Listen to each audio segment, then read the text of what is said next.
another episode of Coffee and Crumble. Different tastes, different books. Let's see what they are.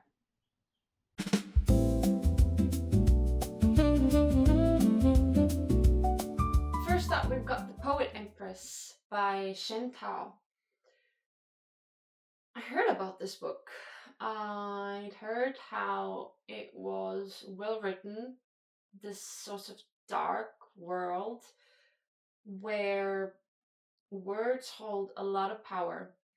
And so this young girl, Bei Yin, I might be now mispronouncing this a lot.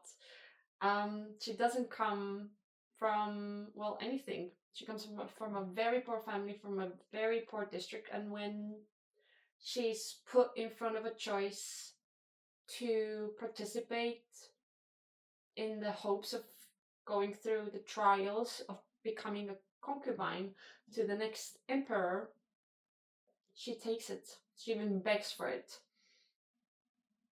Because it's a promise for a better future, not only for herself, but mainly for her family.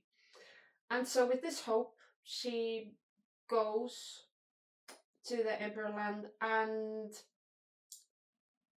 by trial and errors, by some vicious destiny, she becomes the next Empress in waiting.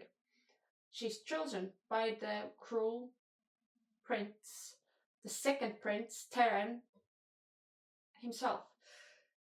Why he's cruel? What's going on? It's a book where she discovers it all, and also with it, the chance to actually kill the emperor in waiting. And the only way to do that is to write a love poem, because it is the strongest of spells, the strongest of blessings that can be killed, even the ones who can't be killed.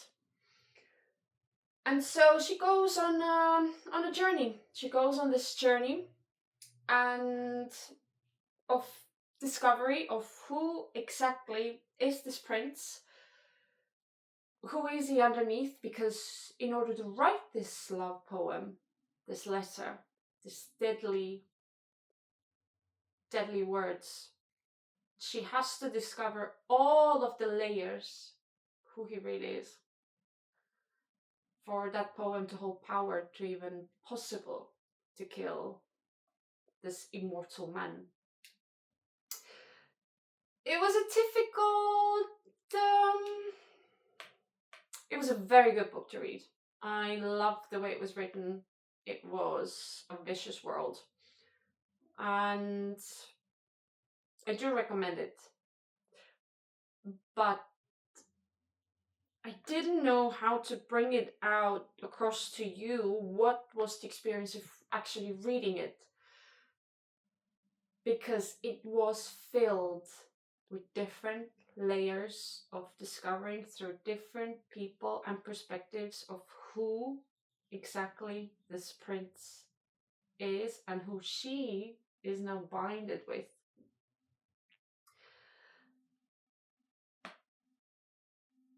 Dark story needed an equally complicated and dark taste.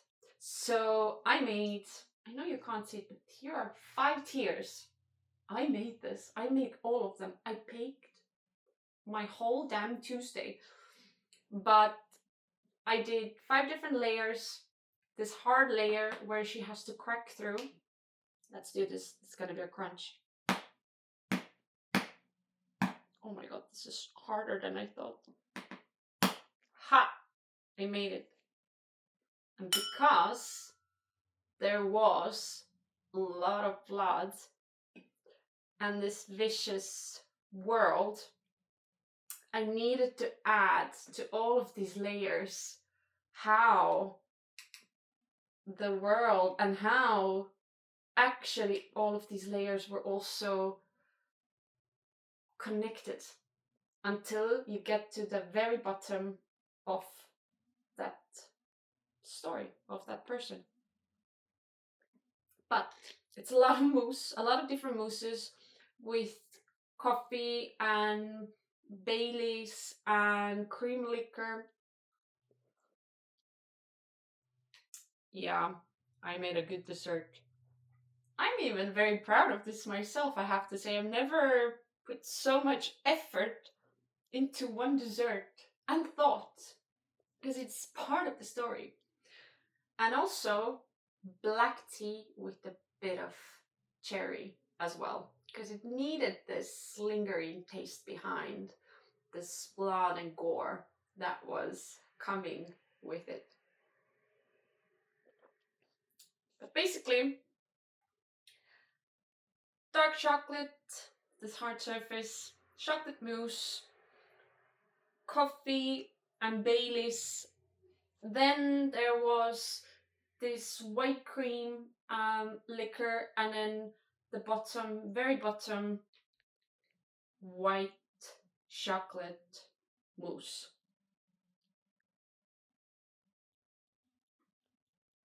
Yeah, complicated, vigorous, messy story, and the book was too.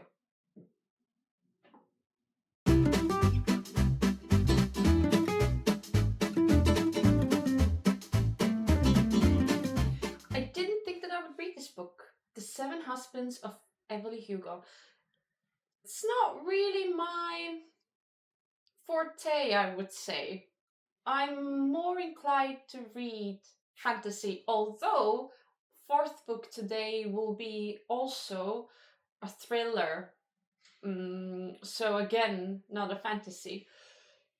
But I heard good things about it. I thought it was interesting, and so I picked it up. And the complexity of this story, of how the woman Evelyn Hugo unfolds since the 1950s, and how she became who in the end she was, an icon. It was, well, first of all, seven husbands. That's quite something. I don't know if that's an achievement on its own, but it is something to be said. And the way that she moved through life, nothing was ever sort of. She was the one who orchestrated it. She was fully in control of what she did, and she knew it. She was a formidable woman. And so when she picks Monique to do her life story, to become a ghostwriter or a biographer, to then later, once she dies, this is her sort of rule, that she cannot publish the book before she dies, that once she dies, then she will give out to this world the book of her life and how it was that she became who in the end she was. Again, complicated to put into just one taste, into one dessert. I had a bit of a thought how to do this and what will go along with it, because it was an experience. It was everything in Evelyn's control, the way she gave to Monique her past and her stories. It was with this certainty of, okay, here's a piece, now you can take a bite. And Monique, as she was intrigued and she wanted to know more, and so she did. But it also needed to go along something that was tying it all together. So I'm not a cognac person, but when I closed my eyes and I thought about the complexity and of the richness, the fullness of Evelyn's life, combined with Monique's own self-discovery and life alongside this unfolding epic life story, I thought that it needed to go with something grand. It wasn't champagne because it wasn't this celebratory, smooth ride.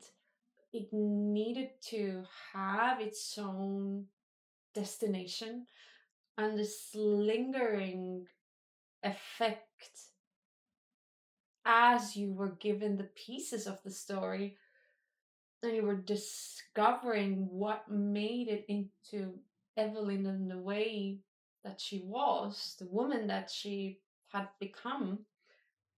It needed to have a complementary beverage, a complementary, equally complex, yet refined and sophisticated drink. So, I'm not an expert on cognacs, okay? I know that my taste buds probably won't even see the difference between a good expensive cognac versus something cheap.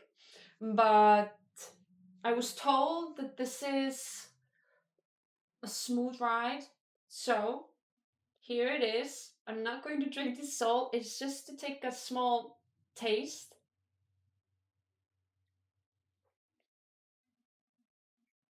Yep, I'm not a drinker. And I brought a knife. This is 7 truffles, people. That's handmade by me. I had a fantastic Tuesday, I have to say. I love to bake, but I'm not claiming to be good at it. But I made handmade Ferrero Rocher. I made this sort of velvety bites with white chocolate. There is this matcha. This is crumbling. I'm sorry.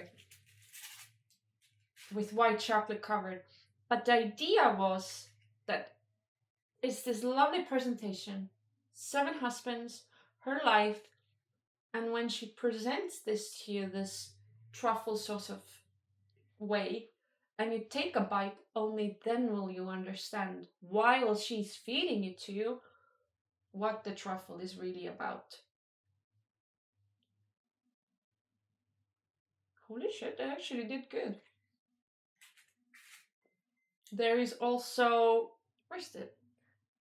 One is with raspberry and dark chocolate, this sort of gooey center. Because let's be honest, no man, no woman is the same underneath. And I think you truly get to know a person when you live with them. Even friends.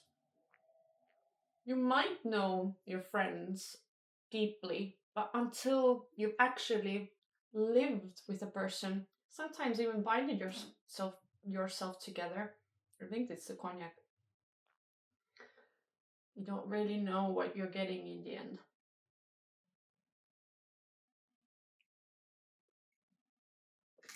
Intriguing.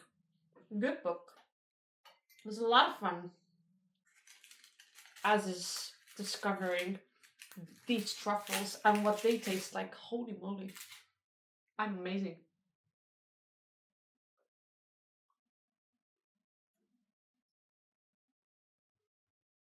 Go read.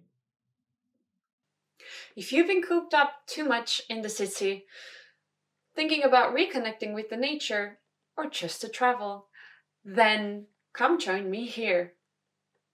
Come stay in one of these fantastical, beautiful tree houses. We've got 4 to choose from.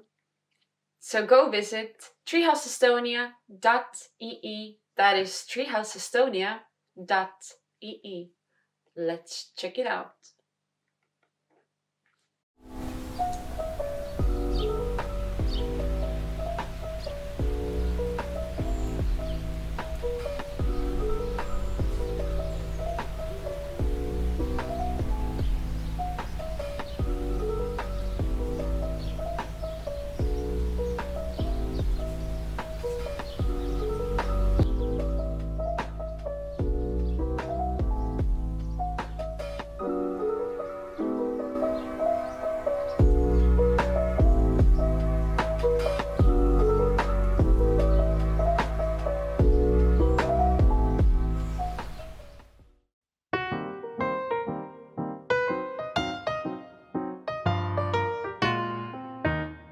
my carrot cake is already cut in half, but I will show it to you later why. The next book, The Faraway Inn, is a very cozy, smooth fantasy read. I did enjoy it. It was light and it was just a lovely discovery of this young girl, Kalisa, who was sent by her mothers to her great aunt Z's inn. She was there years and years ago when she was little, and she had this sort of romantic memory of it until she goes there again for get away from her own home during summer before senior year in high school, was it, I think, or college, how it's called. But when she arrives there, it turns out that great Auntie Z doesn't exactly want her there because, well, I think that's part of the book's wonderful discovery and why that is that she's not really wanted there. But she meets this young groundkeeper or the groundskeeper's son, Jack, and he's very suspiciously nice too. And the way that with him, she then becomes to learn why exactly is it that her lovely auntie, who is an enigma in a way, a strong willed and with very little words woman. Um, because it was a lovely fantasy through and through. And the way Kalisa experienced this fantasy herself and why exactly the inn was fantastical. I'm getting good at this word game. I thought about, well, first of all, I think hot chocolate was part of the story. Who knows, they know. But it couldn't be just normal hot chocolate. It needed to have this sort of discovery element, something that surprises you. And so I did it with mint. Because, okay, let's take the embellishment. If we take the mint leaves away, if you pick it up, it's hot and nice. And you wouldn't know, or you would expect this just to be a normal hot chocolate, but you tasted it, you would become to learn that there's something surprising, yet comforting. And also, for me, when I think of home and when I think of something warm, I don't know why, but it came in a form of a carrot cake cupcake. And so I did it, but because of the story itself, I hid inside. Well, this is blue, and there was supposed to be golden flecks inside, but outside you would see that this is a normal carrot cake cupcake because it needed to be cute and needed to be this lovely element that you just want to pick up. But actually, when you cut into it, hence reading the next chapters, you become to realize that there is more depth and surprises into this story and why it is a fantasy book. So,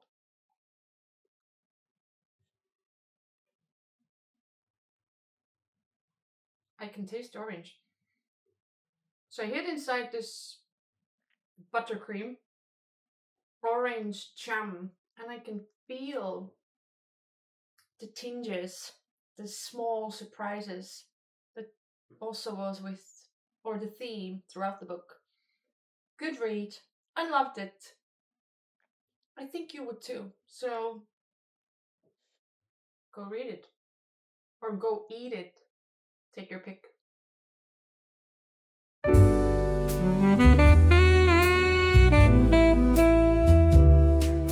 ready to eat this next thing. So, the fourth book of this week, I chose The Girl on the Train. It's I actually do like these sort of thrillers, these stories full of tension, and when you're turning the pages, you're thinking, what's next? This crippling, you literally grip the pages and you want to know what happens next. How does it happen? What's now coming? I I enjoy these types of books.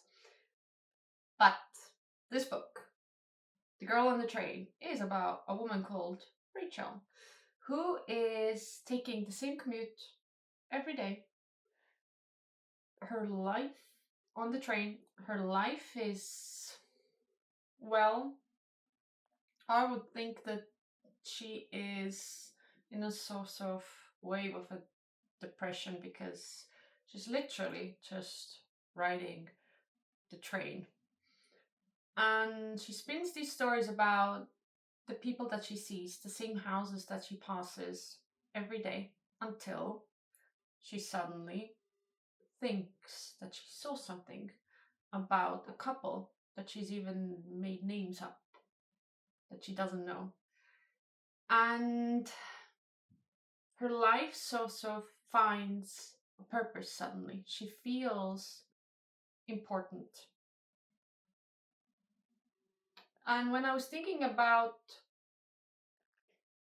how the story culminated and how Rachel felt throughout the pages and what was in the end uncovered, I felt like there was always something wrong, familiar, but not quite right. Because there were times where me, even as the reader, I was doubting myself with Rachel. And so the pairing, the taste, couldn't be something smooth. It needed to be familiar, yet slightly wrong, slightly off. And so I came up with this awesome pairing.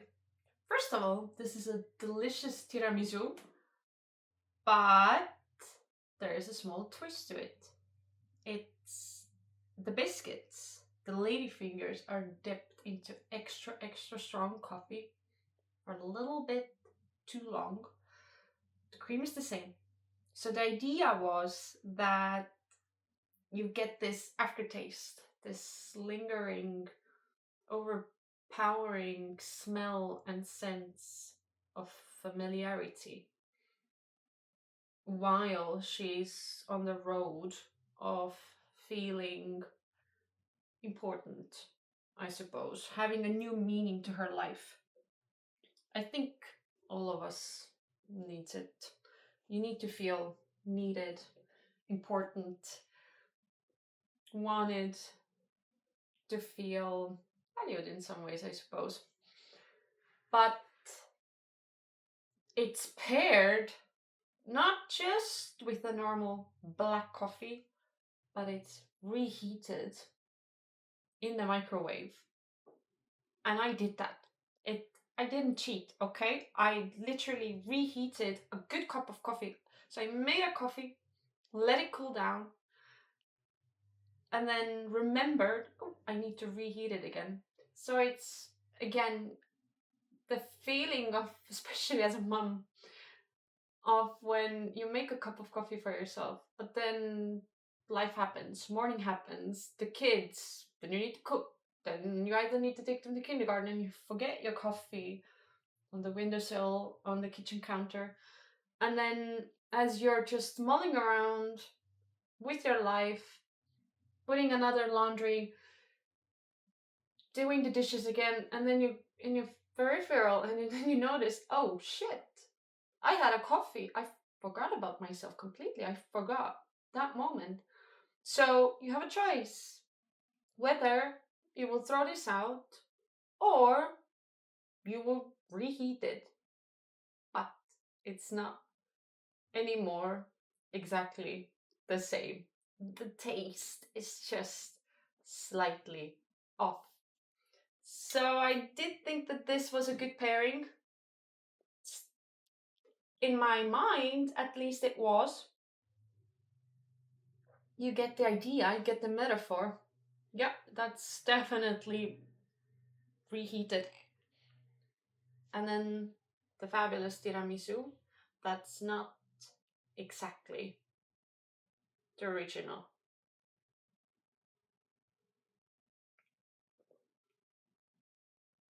Something's off, but in the right way. So you dig more. That's the idea. You dig more to find out what's wrong. And you dig more. And you have the familiar taste again. Because you can't quite place it until you eat it all up and you find the bottom and you find what's really going on. And then there's this thin layer of coffee, and then you realize, maybe I put too much. So, if you want something on the edge of your seat, crippling, slightly anxiety story that's going to make yourself even question, then that's the book to go. But this is what it tastes like. Trust me. I don't know. Oh, you're still here. Next week. Your books. Wait for it. I'll let you know soon what they are. And also, very soon, my very first guest, Fantasy Writer. So, stay tuned.